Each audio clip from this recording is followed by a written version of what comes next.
గత ప్రభుత్వం ఏకంగా 19,000 ఎకరాల్లో ప్రతిపాదించిన ముచ్చెర్ల ఫార్మాసిటీ పేడ వేడనుంది.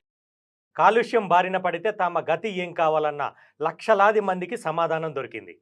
బీఆర్ఎస్ ప్రభుత్వం చేపట్టిన ప్రాజెక్టు స్థానంలో కొత్తవి రానున్నాయి. ఆ స్థానంలో కాలుష్యకారక నిర్ణయాలు రద్దయ్యాయి.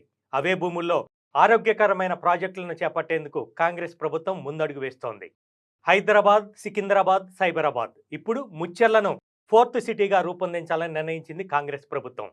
అదే మన ఫ్యూచర్ సిటీ అవుతోందని సీఎం రేవంత్ రెడ్డి బుధవారం అసెంబ్లీలో ప్రకటించారు. ఇప్పుడు ఇదే హాట్ టాపిక్గా మారింది. ఇన్నాళ్లుగా తమ పొలాలు, ఊర్లు ఏమవుతాయో అని భయపడిన మహేశ్వరం, ఇబ్రహీంపట్నం నియోజకవర్గాల ప్రజలకు ఉపశమనం లభించింది. ఎల్బీ నగర్లో 30 ఎకరాల్లో సిరీస్ కంపెనీ సృష్టించిన భయోత్పాతాన్ని సీఎం ప్రస్తావించారు. అలాంటిది ఇంత పెద్ద ఫార్మాసిటీతో ఉత్పన్నమయ్యే కాలుష్యానికి ఎంతమంది బలవుతారన్న ప్రశ్నకు సమాధానంగానే కాంగ్రెస్ ప్రభుత్వం కొత్త ప్రాజెక్టులను తెరమీదకు